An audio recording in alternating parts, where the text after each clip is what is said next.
အားလုံးပဲမင်္ဂလာပါ မင်္ဂလာပါရှင်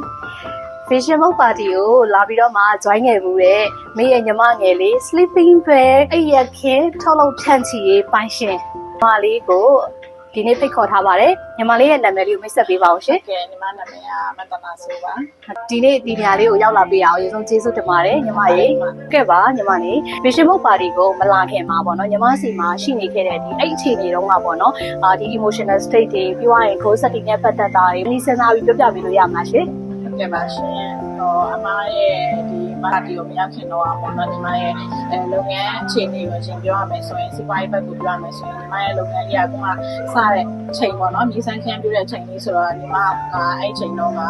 အခက်အခဲတွေလည်းရှိတယ်ပြီးတော့ညီမရဲ့ကိုယ်ဆက်တင်ချတဲ့နေရာမှာပေါ့နော်ဆက်တင်ရတော့ရှိတယ်ညီမသွားခြင်းနဲ့ target ရှိတယ်ဒါပေမဲ့ဝေဝါးနေတာပေါ့နော် emotional တွေအနေနဲ့ပြောမယ်ဆိုရင်အဲ့ချိန်တော့ညီမမှာ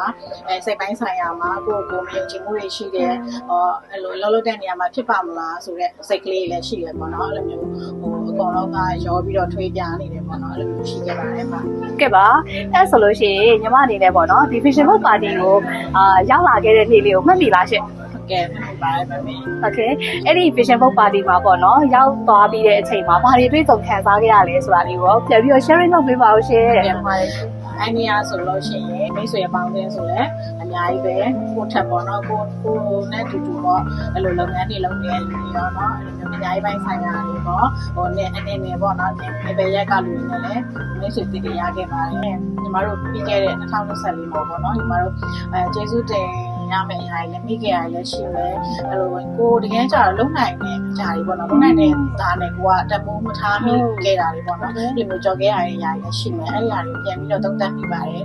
မမေရဲ့ question လေးတွေလည်းပြန်ဖြေရတဲ့အတွက်အများကြီးသုံးသပ်မိတယ်ပြီးလို့ရှိရင်ဒါတွေပေါ့ငါဒါကိုလုံနိုင်တယ်ဒီချက်ပါလို့မလုံနိုင်ရမှာလေကိုယ့်ရဲ့ကိုယ်ဆက်တင်တစ်ဆက်ချင်းသွားဖို့အတွက်လည်းဒီလမ်းတွေကိုအထူးကကိုယ့်ကိုပြန်ရှာဖွေတွေ့ရှိရတဲ့လိုပဲခံစားရပါတယ်မှာ Okay အဲ့ဒီကဒါဆိုလို့ရှိရင်ရေခုံစိတ်လှုပ်ရှားတဲ့ဟာလေးကဘာဖြစ်မလဲ နိုင်နေတော့ပါဆိုရင်ကိုယ့်ကိုမိတ်ဆက်ရတဲ့အချိန်မှာလည်းအချိန်ခုန်စိတ်လှုပ်ရှားရတယ်။ဒါပြလို့လဲဆိုတော့ညီမကဒီလိုပဲ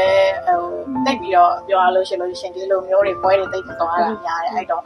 ပေါ့နော်ပြီးလို့ရှိရင်လည်းတစ်ခါကျအငယ်စိတ်ကလေးနဲ့ရှိတယ်။ကိုကဘာရမဟုတ်ဘူးဘာမှမဟုတ်ဘူးပေါ့မာရဲ့အဲ့လိုမျိုးလေးအဲ့လိုမျိုးဆိုတော့အဲ့ချိန်မှာကိုလည်းပြန်ပြီးတော့ငါဒီလောက်လုံနိုင်တာပဲကိုယ့်ရဲ့ local brand လေးလုံနိုင်တာဒီပြင်ပဲ local brand ဆိုတာလေးကိုပြောခွင့်ရတဲ့အချိန်မှာညီမရဲ့ကို brand ရဲ့ဒီ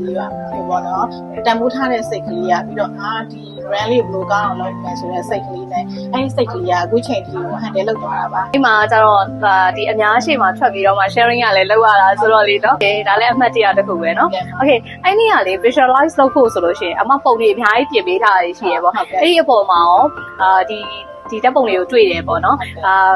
ကိုယ့်ရဲ့ဒီ vision နဲ့ရောကိုက်ညီရလို့ခံစားရလားအရန်ကိုက်ညီတယ်မှာကိုက်ညီလို့အဲ့မှာ all တယ်ဘယ်လိုလဲဆိုတော့ညီမဆိုတကယ်ချင်းကြီးဖွင့်လိုက်ပြီးညီမတို့သွားချင်တာခီးလေးသွားချင်တာပါနော်အဲ့လိုရှာလိုက်တာနဲ့အဖွဲလိုက်ပုံသူတို့တွေ့တာအတန်းတွေ့တာသူတို့ရဲ့ luggage တွေနဲ့လက်ပုံမှာရိုက်ထားပုံတွေလည်းအဲ့လိုမျိုးပြီးလို့ရှိရင်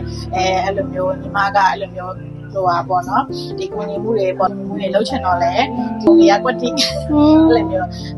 အမဒေတာလေးတောင်းစီအောင်ပေါ့နော်ကွက်တိကိုပေါ့နော်အများကြီးရှာစရာမလိုကွက်တိကိုကြားတယ်ကွက်တိကြားနော်အဲ့တော့လူကြတာရောမှတ်မိသေးလားမှတ်မိလားကြော်ကြကြီးနော်လူတွေအများကြီးလေပုံတူတဲ့ဟာတွေကိုလည်းလိုက်ပြီးတော့မှသူ့ထဲမှာပါသွားရင်ကားထဲမှာပါသွားရင်နောက်ဆုံးကျတော့လုံးလောက်တော့ဖြစ်ပါတယ်ဟုတ်ဖြစ်မယ်တော်တော်လေးကြော်ကြကောင်းတယ်နော်အဲ့ဒီအချိန်မှာပြီးတော့ညီမကအဲ့လိုစားတော့လဲကြိုက်တယ်လေထည့်ပြောရမယ်ဒါတို့ကအတူပဲကိုကြိုက်တာတွေပဲ coffee ဆိုလဲအကြိုက်တာမဟုတ်ဆိုလဲအကြိုက်စားအဲ့လိုမျိုးပါနော်အကြိုက်ဆုံးစီစဉ်က Vision Book မှာတော့ကျွေးမွေးတဲ့အစီအစဉ်ဖြစ်သွားပဲတဲ့ဒါဆိုရင်တော့ဒီတစ်ခေါက်မှလည်းသိကြတယ်ကောင်းဆုံးစီစဉ်ထားမှာပါလာ join လို့ရတယ်ကြားဖြတ်ပြီးတော့မှကြော်ညာတာပေါ့နော်ဒီပေါ့နော်အမနဲ့လုပ်ခဲ့တဲ့ Vision Book မှာပေါ့နော်အပြင်မှာပေါ့အခုတစ်နှစ်ပြည့်တော့မှာနေနော်တစ်နှစ်ပြည့်တော့မှာဆို review ပြန်လာမေးတာပေါ့အဲ့ဒီအရာရတကယ်ရခဲ့လားတကယ်ရခဲ့တယ်မှာတကယ်ရခဲ့ပါတယ်အကောင်လုံး relationship ပါဆိုလို့ရှိရင်လည်းအမ ဖိတ်ပြီးဆိုတာနဲ့ကိုအဆင်ပြေနေတာမတော်ရသေးဘူးပါတီကိုမလာသေးဘူးအဲ့လိုမျိုးအဆင်ပြေစားပါတော့လို့ဆိုတော့ခုနောက်ပိုင်းလည်းအဆင်ပြေတယ်အဓိကညီမတော့စီးပွားရေးပို့ပြီးတော့ focus ထားတဲ့အခါကျတော့ခုနောက်ပိုင်းအဲ့တော့လွန်ခဲ့တဲ့နှစ်တော့ဆိုညီမအလုပ်ကလေးကပြောလို့ရှိရင်ရောင်းအားလေးက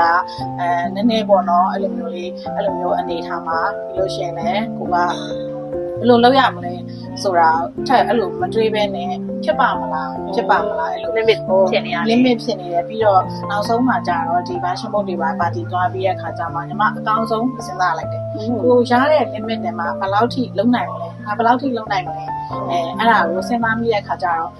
ညီမလုံနိုင်တာတွေကအဲ့ limit ထက်ကိုအများကြီးကျော်နေတာတွေ့ရတယ်အဲ့ခါမှာ result တွေကလည်းအရှင်းကောင်းတာပေါ့နော်ကိုလည်း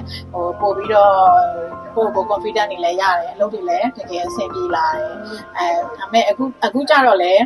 လွန်ခဲ့တော့တစ်နှစ်ကလိုပဲ limit လေးတစ်ခုမှညှိနေတယ်ဟုတ်တယ် stuck ဖြစ်တယ်တော့လား okay မနောက်လာမယ် vision ပုံမှာလည်းညီမပြန်ပြီးတော့ join ရအောင်မထင်ပါနဲ့ဘာလဲဆိုတော့ဒီ vision ပုံကတော့တစ်နှစ်မှာလမ်းပြမြေပုံလိုပဲလို့တဲ့ဘာလို့အားလုံးကတော့ goal ရှိရပေါ့နော်ဒါပေမဲ့တစ်ခါလေကြားလို့ရှိရင်အပြင်ဘက်ကပေါ့ကို control မလုပ်နိုင်တဲ့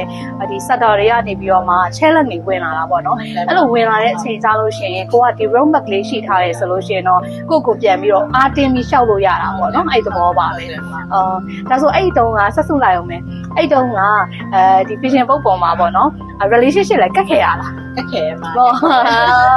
okay ဟုတ်ပြီဟို limit ဖြစ်နေတဲ့ဟာတော့အဲ့တုန်းကဟာကိုတတိထားမိတယ်အဲ့တော့မမေ့လို့တော့ဟိုလေ question လေးတွေပြန်မေးသေးတယ်နော်အဲ့လိုမျိုးဆိုတော့okay ဒါဆိုရင်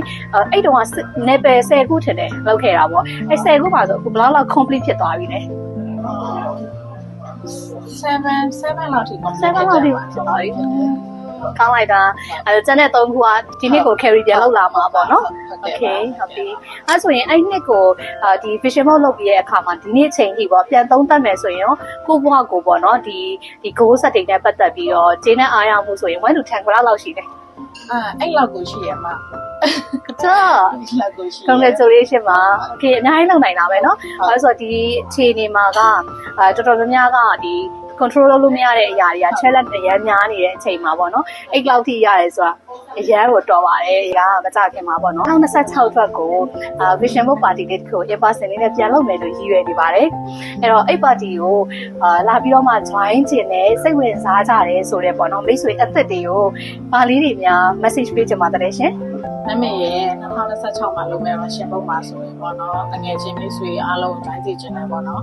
ဘာလို့လဲဆိုတော့တခါတည်းကျရင်ကိုကိုတိုင်းတော့မသိဘူးကိုအင်နာရပေါ့နော်အဲ့ဒါလေးကိုပြောရလို့ရှင်မမေရဲ့ question လေးတွေမမေရဲ့ဒီပေါ့နော်သူရဲ့ဒီမြန်မှုလေးတွေသူရဲ့ညီမတို့ဖြေရတဲ့လောက်ရတဲ့အစီအစဉ်လေးတွေမှာကိုကိုပြန်ပြီးတဆင်ချင်းလေးဆွဲထုတ်ဓာတ်မဲ့ရိုင်းနေတယ်လို့ပဲအထဲကိုထွန်းဖောက်ပြီးတော့ကိုဒါမင်းကဘာလို့နေရနေရဒီနေရာမှာမင်းလုံးနိုင်ရင်ဒါနဲ့မလုံးနိုင်တာအဲ့လိုမျိုးပေါ့နော်တိတိကျကျကိုပေါ့ပို့ပြီးတော့ထွက်လာတယ်ပြီးလို့ရှိရင်လွယ်ကူသွားတယ်ကိုယ့်ရဲ့ကိုဆက်တဲ့နေထိုင်နေမှာလွယ်ကူသွားတယ်ပြီးလို့ရှိရင်တကယ်လည်းဖြစ်လာတယ်ပေါ့နော်အဲ့လိုဖြစ်လာတဲ့အတွက်ပို့ပြီးတော့လည်းအားလာပြီးရှိတယ်ကိုလုံးဖို့လည်းပို့ပြီးတော့အားပို့တက်တယ်ပေါ့နော်အဲ့တော့အဲ့လိုမျိုးတွေဒီထက်ပြောပြချင်တာညီမကတိတ်မပြောတတ်တဲ့အတွက်ပါဒီထက်ပို့ပြီးတော့အများကြီးပဲ